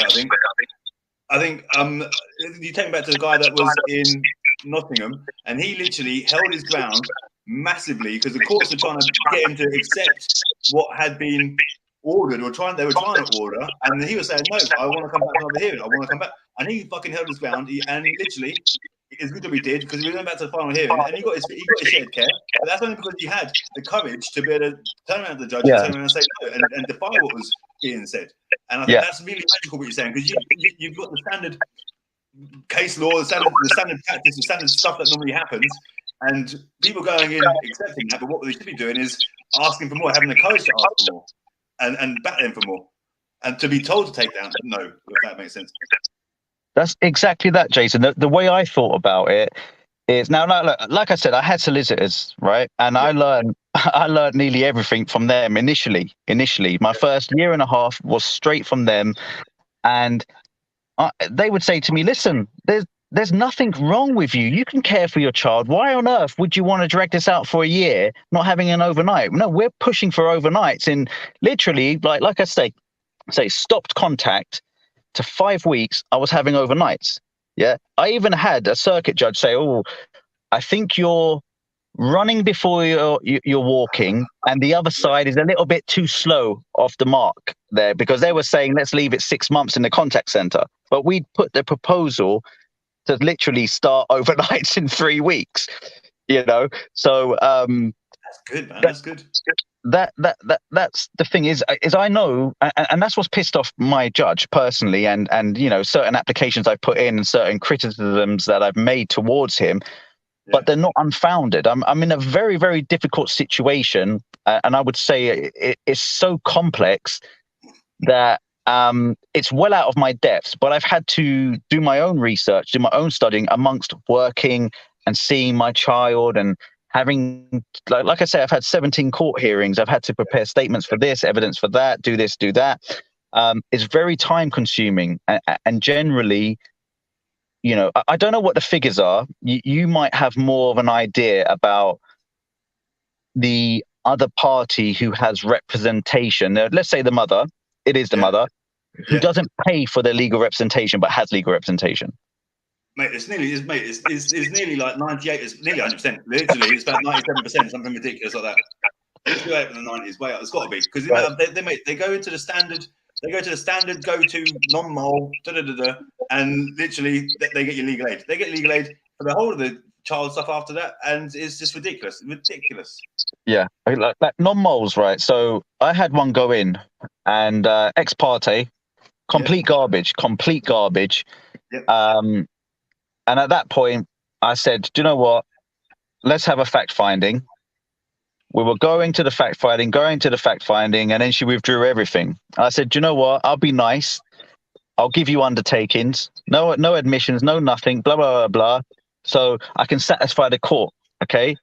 You want a bit of time, you're saying, to settle down and whatever. Okay, have that. That run out over a year ago. Yeah. You know, I've had 2 more non-moles go in, and the bizarre thing is that the courts haven't even processed them. Really? I promise you, they've not even processed them. Right? I've only had a non-mole. The most recent was in October. Right. Nothing's happened with that. And then before that, I had one go in July last year. They've not done anything. They've not extended your thing. That's one positive, I suppose. Yeah, it's one positive. I mean, you know, it's a very bizarre case that I'm in, but it's taught me so much. I'm not. Would you say you're grateful for this, for what you're going through, or what? What would you say in terms of how you're coping and how are you getting your head around it all? Because obviously, that's important. How you cope, how we cope with this sort of stuff. I was terrible. I was self-medicating. I was doing a really bad space going through. Yeah, it's not easy, right? It's not easy. I'll say that, and I feel the pain. I did, like I say, I'm coming up to 2.5 years. I did about 18 months on a maximum of 2-3 hours sleep a night. Yeah. Well, I was no drugs. I didn't do any drugs. I didn't drink. I didn't take any medications from the doctors. I did some counseling. Didn't work. Didn't do anything. It just gets stuff off your chest, and then 10 minutes afterwards, you're like, okay, now that's all right in my head. Now I'm going over it again and again. It's not easy. It's one of them things, because you haven't, especially as a litigant in person, you don't have someone dealing with your stuff. You don't have someone just, you know, your solicitor saying, you just do the statement, just send it to me for my approval, and that's it. You have to worry about these things, and then you dread reading. This is what happened to me. So, like I say, I had so many allegations against me. Every statement would come, and I'd know there was at least 30 new allegations in there. So, what I ended up doing when I had solicitors, I just said, "Listen, don't even send it to me, okay? Just read the statement, get a response, and I'll just approve what you write." And then it got to the point when I was litigating in person, I wasn't even reading the statements, because I just knew, okay, well, here's another 30 allegations. Here's another 30 allegations. I'm just not even going to waste my time. You know, I just stopped reading statements. I'll be honest. I didn't read, you know, even now there's probably 5 or 6 statements I've not read, because I just know the type of garbage that's in there. Yeah. But it consumed me. I've arrived at a point now where, I've been seeing my son for almost 2 years now, about 2 years, and I've had contact made so difficult by the judge. He's made it so difficult for me that it's really untenable how it is, the situation, and I'm having to make a decision to say, well, I can't commit to all of this. It's not possible. It's just not possible. Yeah. You know, and it's very difficult. It's very, very difficult. And you have sometimes, you know, this is another point, right? Because when you're going through this at the beginning, that desperation, it is just sheer desperation, just overtakes you, and you cannot see anything else. You know, Christmas comes, and you see all these posts. Oh, it's Christmas. I should be with my child opening presents. Listen. Once you started seeing your child, you realized, you know what, it's another day. You know, this whole bubble you've been pushed into is number one, from your sheer desperation, and number two, because there is this false bubble around the family court that you get pushed into. It's not reality. Yeah, definitely not. Definitely agree with that. It's not reality. It's you take your normal band. I had a guy the other day. He said to his daughter, "Oh, you got the weekend of school. Happy, you got 2 days off school." and that got brought up into court for being not positive about schooling and education. It's like, what? How could how is that even feasible? You can even say that? Yeah. So in a normal world, that would be fine. But in this world, it's not fine. The amount of people that come into this world, it blew my mind. It blew my mind. I couldn't believe the cost of the solicitors. I couldn't believe that I had to rely on Matt O'Connor and Files for Justice to be my Mackenzie friends and stuff, and they didn't help me. They only wanted headlines, and because I was so broken and didn't know which way I was walking and what I was doing, I was doing protests, and then I was going to court and getting into trouble in court. Yeah. Just because I was getting advice to. And it's like, and I was easily influenced because I was broken. Yeah, and there was no one else there to help.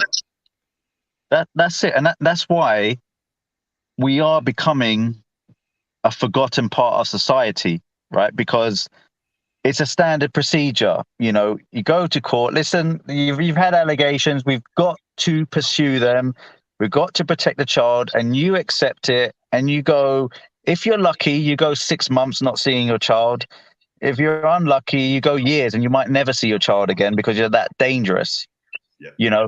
And the point is, for me, really, what I've learned, if I can be very frank about this, is don't accept what the standard procedure is. Don't accept what a judge tells you. If you know there is no reason why you cannot care for your child, right? Mm-hmm. Put some proposals forward. Okay. If it's contact center, put that forward. A court loves contact centers. Okay. Put a contact center forward. Do it as much as you can. Don't fall into this once every 2 weeks for 1 hour or 2 hours. Don't do that. If that's all you can afford, then do it. But if you've got a little bit more money and a little bit more time, say, do you know what? I can see him on a Saturday and a Sunday, or I can see him on a Wednesday. I'll do half a day at work and I'll go and contact center there. But have your proposal in mind and say, do you know what? In 2 months, in 3 months, can we progress that to community? And we'll do community. And the thing is, I appreciate it costs money. Yeah, once you start doing community contact, it costs money. It goes right up. But do you know what? Do what you can afford, but always have a stepped plan rather than saying, do you know what? Let's do contact center until the next hearing, because what could happen is your next hearing gets vacated and then you have to wait another four months. Yeah. Right. So always have something in mind. Have your proposals there. Move forward. Don't doubt whether you've got the ability to care for your own child. If you genuinely feel like, do you know what? I'm not ready to look after a child overnight and all that. That's fair enough. Nothing wrong with that. And just say it. But always have your end goal in mind, and have your little proposals that lead up to there, and don't leave it for the next hearing for a judge to decide what happens. I think what you're saying here, right? I think what you're saying here, and I think I've been saying, it's literally we're limiting our own beliefs. We're limiting ourselves before we've got into the opportunity of doing it. And I think that's what they do to us in school. They limit our own beliefs. They limit. I say to people, I'm invincible, and I believe I'm invincible. I've said to my daughter forever, I'm invincible, and so I believe I'll live forever. But literally, that's my belief. So if whether I do or not, who knows? Ultimately, we're limiting what we could achieve based on what's going on around us. Whereas we should be going and asking for everything we want. Exactly. Now, let me ask you, Jason. Right. Well, I mean. You probably got many answers, but if you could say one thing would drastically improve the situation and the experience of everyone in the family court, what would that be? The time it takes to do the hearing, the cases as a whole. So I would get everything consumed into 1 month, however possible that. I don't know what that looks like. I don't know how they would do it, but you get everything done from beginning to end in like 3 months, or in a lot shorter time than what they're doing at the moment, because that's the killer. Okay, so what are we on at right now? Are we saying average a year or something for a case? Mate, no. With COVID, 2.5 years, 3 years. Yeah. Before COVID, my first case with my ex-wife was like 3.5 years, 4 years. No, 3.5 years. About 3.5 years. Yeah, that was, and I behaved badly at the beginning of mine. I behaved really badly with Fathers for Justice and stuff. So that's why it should be longer. But I think that's why I go on about literally falling in line and working, trying to display that you're working with the system as opposed to working against it. Because I think that just bodes well. Treating people with respect and then hoping they treat you with respect back, but then covering your back in case they don't treat you with respect, i.e. recording things, but don't tell them you're recording. And then if you need to fall back on it, then you've got it there to fall back on. Because I don't trust Cafcass. You know, I've seen too much Cafcass reports to say that they report things accurately. Let me ask you a straight question. What's your view on biased judges? Does it exist? Always.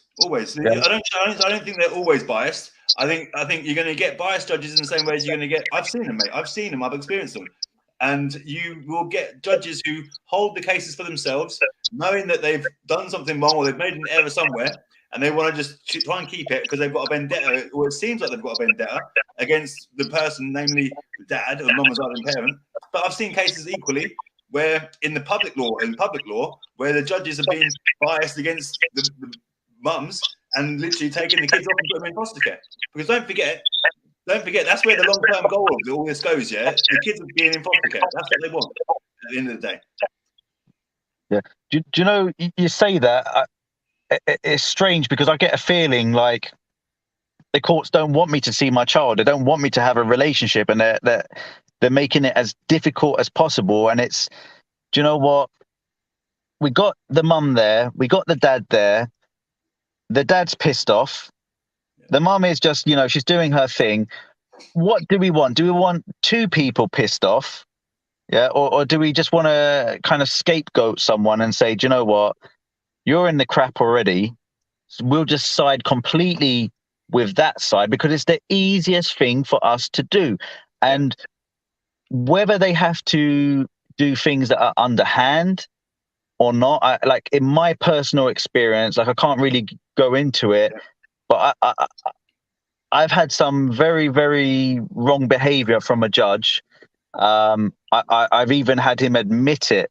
Obviously, he's not admitted it. Everything goes down to an error. So he's admitted he's made an error, let's say. But he's been caught red-handed, and I've been through an appeal process where they told me, you're wasting our time. He's amazing. He's done this. He's done that. And then eventually it's come out from the horse's mouth that he's made an error. And you think, okay, you've made an error. Can you explain it to me? I can offer no explanation. Great. Thank you very much. Thank you very much.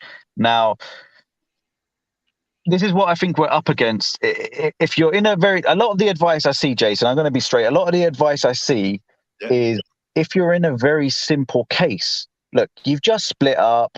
There's not all these allegations floating around, there's contact being promoted. And it could be whether the mum is saying, I've got to supervise it, or my mum's got to supervise it, or you can go contact them. It's being promoted to an extent, okay? As well as it can be for separated parents, for people who are just separated.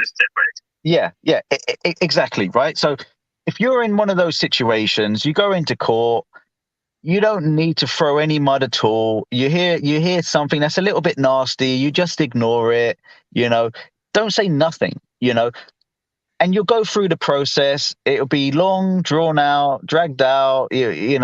Like you say, we're looking at a couple of years for a case, but you'll get a fair result at the end. Okay. Yeah. And if you're not looking for the child to live with you, then that's a bonus for your case, because it doesn't overcomplicate things, and you'll get a fair result. I believe that. And you'll get a fair judge. The process, sometimes, this is what I learned, it doesn't feel fair, but it actually is when they're following the process, because you understand, if I'm a potential risk to kill my child, of course I want them to look at that. Do you think I want them to leave my child with a potential murderer? No, I don't. I understand that. But when you start entering complex cases, and this generally happens when there's involvement from agencies that are supporting the mother,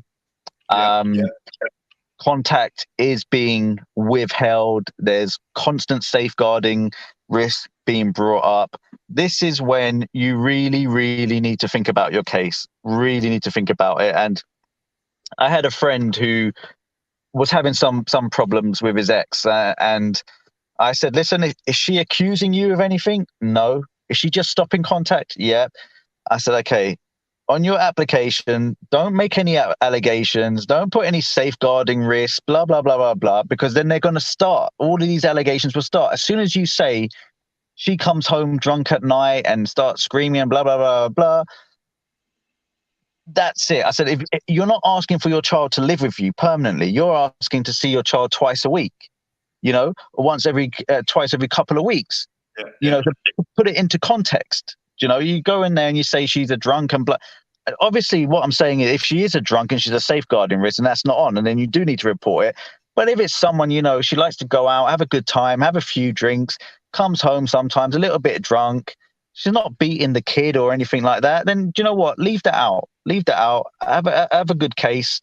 Do you know what I mean? But some of the stuff you're saying there comes down to parenting styles and parenting standards. Exactly. And understanding the parenting styles and parenting standards, and understanding that there's basic minimum needs that need to be met, and not going overboard with what, just mudslinging, basically, just mudslinging. This is it. Exactly. And, I don't know if I'm repeating myself, but basically we need some education.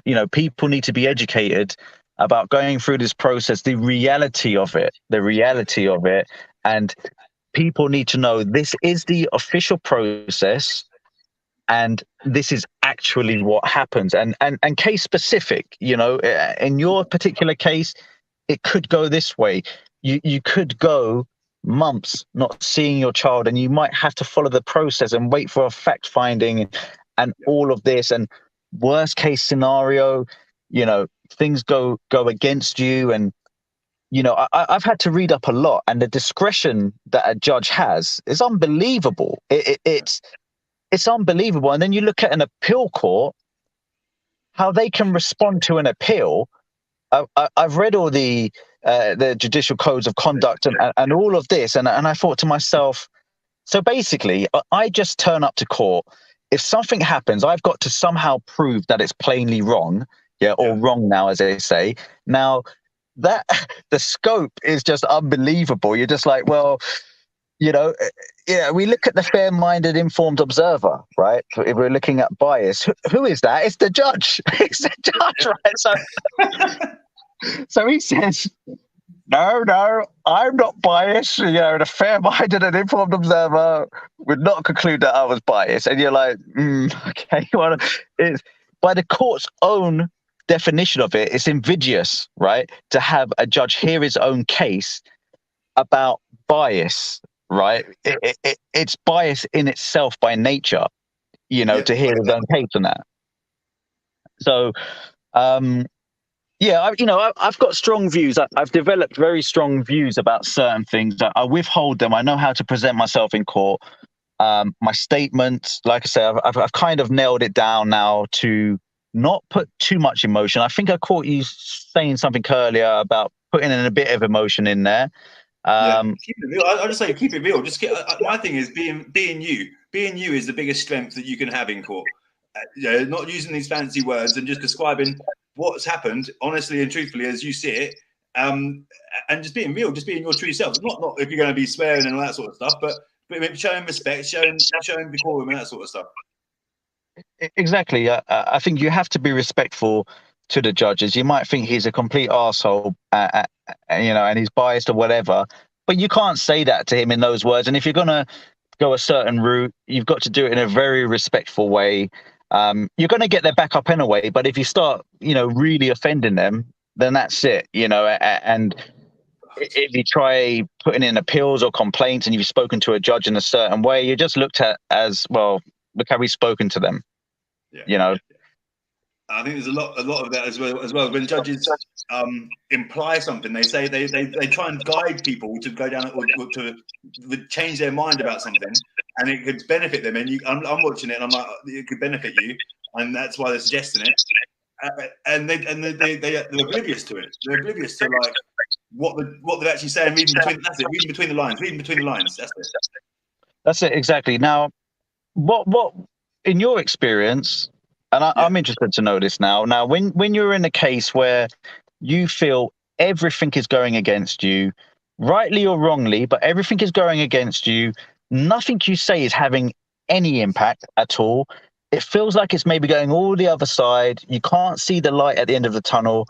You just want to see your child. You just want, you know, things to be straightened out. Like, how Fair. how are people going to deal with that? How would you say to deal with that?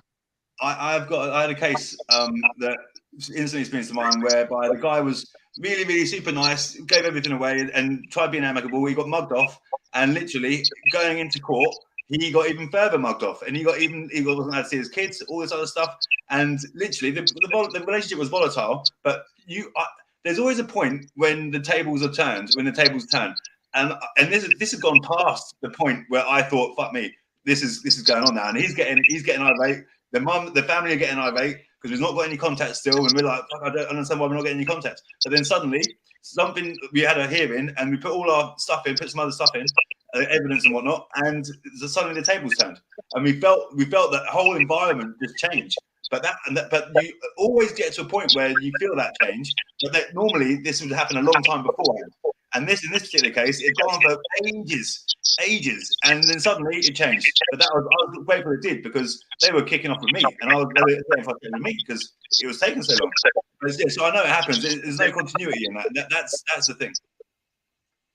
So you reckon just kind of bide your time? You just got to wait and ride it out? I wouldn't say bide your time. You got to, mate. I got a thing. Every time you go into court, you ask them for contact. I did every time when I was going for molestation.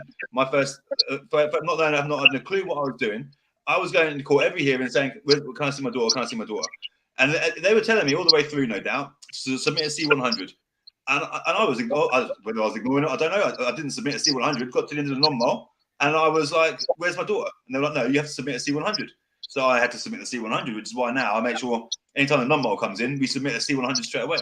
But ultimately, it's you regardless of anything. I had a hearing that this guy got contact at a non-molestation hearing. Yeah, so you ask for contact every single hearing, because you might get a decent judge that turns around and does something that is unexpected.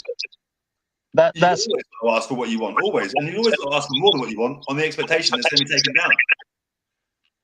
That's when I was getting contact, I got contact progressed at a non-mol hearing as well, and that was, I had the ex parte non-mol come in, and then obviously they've got to set the date. I think I went back it was actually longer than 14 days. They say 14 days, but it was longer. And then when we went there, they had to adjourn it. But then I increased contact as well, because I was asking for contact at every single stage, and there was a next step always. And it was either after this amount of time, we move on to there, or, you know, we have another court hearing at this specific point, and then we're going to look at progressing it to this. If the reports are good, if that's good, if everything's going well, you know, I had another thing, what people, you know, initially, it did kind of distress me a little bit when you would get the kind of, oh, you know, after contact, the child is gritting their teeth, they're not sleeping properly. Oh, they came back dirty. Oh, he didn't feed him. You know, the child was hungry.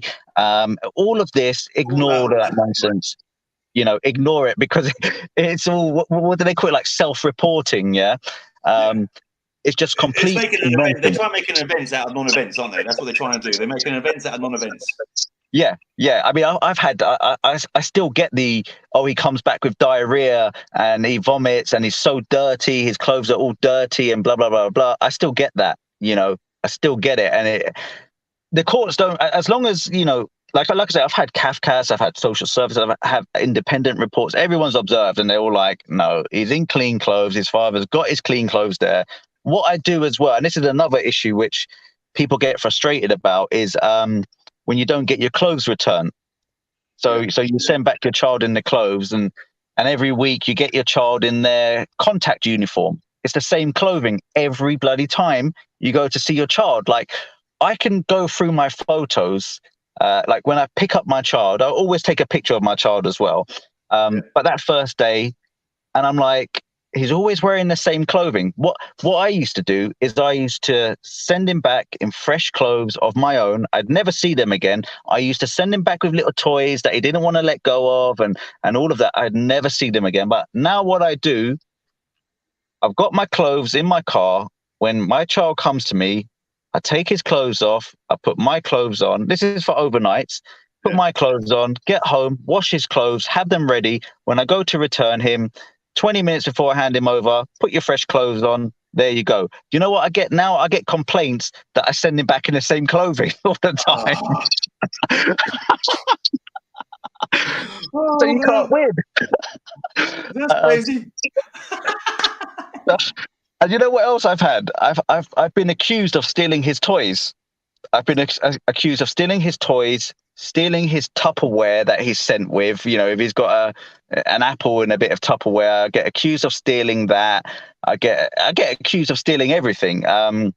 You know, so when I get my child, what his mum does, because she thinks, look, we've been parallel parenting for, you know, over 2 years, and this is another thing. You know, I don't want to sidetrack too much, but if you're not going to co-parent, accept it. Accept it. Do you know what? Do your own thing.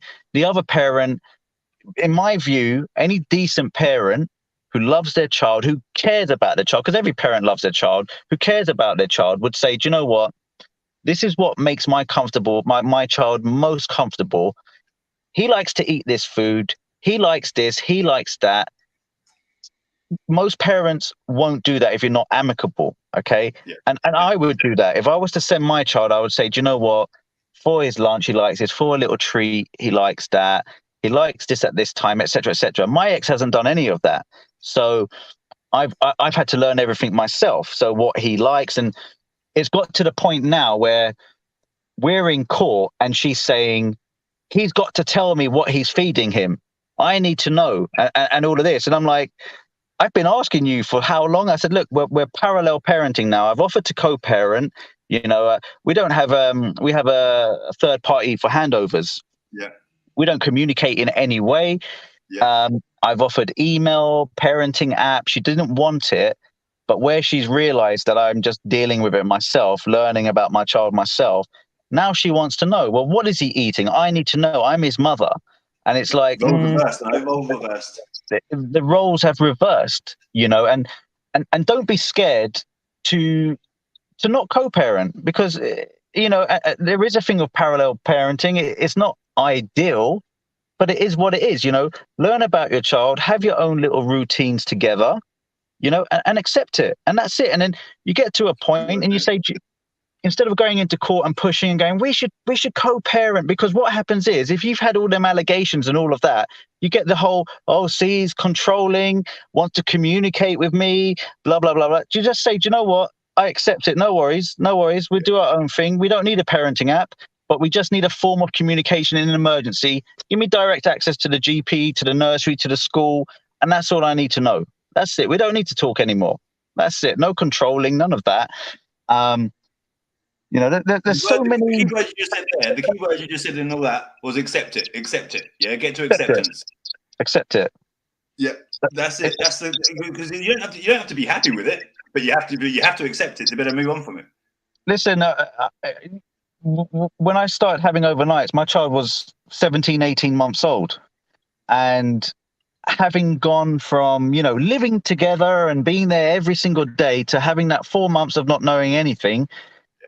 And then having to learn that, and then to add another dynamic into this is my ex-wife is not British, so my child has another first language. So at 18 months old, my child speaking, you know, a foreign language, very broken, that I don't even understand, in baby language. You know, so I've been through that. Where you're trying to feed your child and you get a dinner, and you've got about 17 different options, because you're like, I don't know what they're going to want to eat, you know, but you'll get past that. And then eventually, you know, do you know what? They like this, they like that. You don't have to feel like, do you know what? Their mum knows best. If only she would co-parent. If only she would just tell me what they like to eat. If only this, if only that, you know, and that's part of being a parent. Just like, you know, mothers, you know, especially those who breastfeed, will perhaps have that that closeness that as a father we don't have that level of closeness, and that's just natural. Accept it, especially When the they're, when child. they're at a young age, I totally believe that when they're that really, really young age, that there's things that the mum can do and offer that as a dad, as a man, we just can't do. We can have the skin contact, that will help with the connection and bonding, but breastfeeding, that's a different level. So you have to sort of accept that is going to be it's going to play a part in it, because you want your child ideally to be breastfed, because it's healthier for them, it's better for them. So you have to again come back to accept it again. Look, what Phil's saying is, he's in the same boat, but when you find, I thought about this the other day. Now my child speaks. He's in nursery, right? He lives in. There's a massive distance between us. I've got a long distance to travel. It's all English. It's all English. So that's all he's learning. When he goes to the supermarket, it's English. One thing you can guarantee: once your child gets into any daycare or nursery that's English speaking, that will really come through, and you'll be able to communicate on a level that their mum communicates with them in their language. The weirdest thing is I can speak his language, his mum's language, but he doesn't talk it to me. When I talk in his language, he looks at me like I'm a complete moron. And the only way I know that he understands is when I say, "Do you want to eat this?" And it's a treat. He'll understand that in that language and say, "Yeah, I do." But anything else, he doesn't acknowledge me. He just looks at me like an idiot, because that's what he communicates with his mum. Yeah. Mate, you do make. It's been. I didn't realise. I'm looking at the clock now, and it's like nearly 2 hours we've been doing this. So it's nearly come to half 11. Mate, it's been like really good talking to you, man. Really, really good talking to you. And I value you coming and voicing your sharing, not voicing, sharing your knowledge and sharing your experiences. And I think I could talk forever. I could talk forever about this stuff. Same here, mate. Same I saw your message. Maybe we'll talk offline about it. But I would be like, if you want to do sort of like weekly or podcast or something, whatever, I really want to talk with you and see if we can sort something out.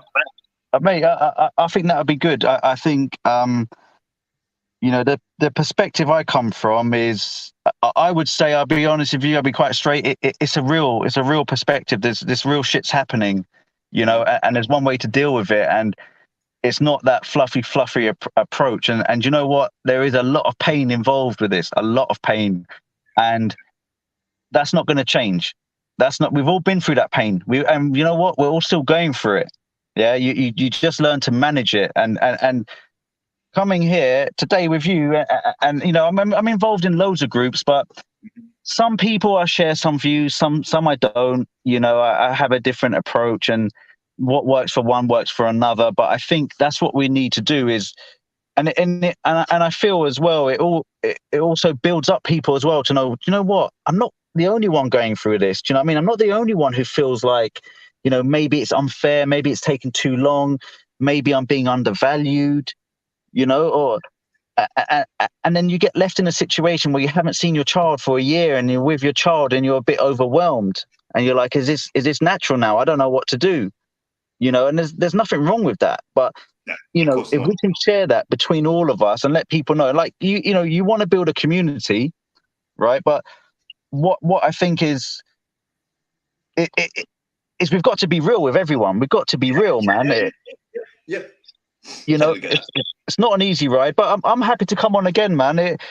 Certain topics, I don't know everything. I've learned everything myself, man. Like all of us, and through others. I take everything in. I filter it and whatever, and apply what is specific to me. You've got to talk to as many people. You've got to talk to as many. When you're going through this stuff, you've got to get so many different perspectives, so many different angles, so many different viewpoints. Solicitors, Mackenzie friends. You speak to as many people as you can, get. Yeah, that's what I found. That is exactly it, right? And I was going to make a final point there. I've just lost my chain of thought. But sorry, mate. Sorry. No. You're good. It was basically, we're going through this process. Right. There's a standard path. The courts will tell you that. This is it. And many people in groups will tell you this is the standard process. There's nothing you can do.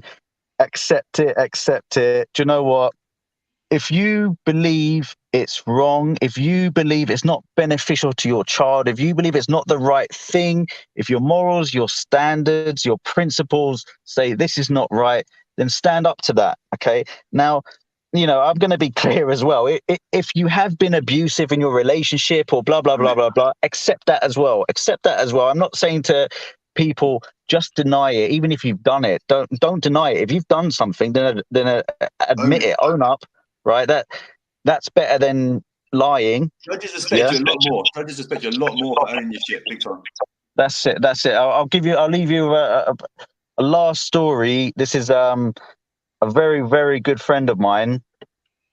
His sister stopped their kids from seeing their dad for 12 years. They're like 18 and 15 now. Their dad was abusive to his sister. It wasn't a good relationship. However, once one of them reached 18, he got in contact with his dad. He sat down with his dad and said, Mum said this, Mum said that. Is it true? The dad said, it is true. I did used to beat your mum. I was horrible. I was bad, blah, blah, blah, blah. I'm not condoning that, but what I'm saying is the kids have gone to go and live with their dad now from their choice. I'm not saying that, be abusive and it'll be all right in the end. No, I'm not saying that. But what I'm saying is if you have got faults and flaws, admit them, right? Because the most basic human instinct we have is that love for a parent. Now, you could go 50 years never knowing who your parent was and you was adopted and you find them and you see them and you just have that connection. A child would always want their parent. That's why it's unnatural for a child to reject their parent, because it's a basic instinct we have. Yeah. So, people going through their stuff, whatever your circumstances, if you have been bad or whatever, if you've done anything, just admit it. Just admit if you use drugs, whatever. They don't care about weed and whatever the courts anyway, So if you use a bit of weed, then just say it. Don't allow they see weed as the same as alcohol now. Literally, as long as you're doing it around the kids, it's sort of, and both, it's the same.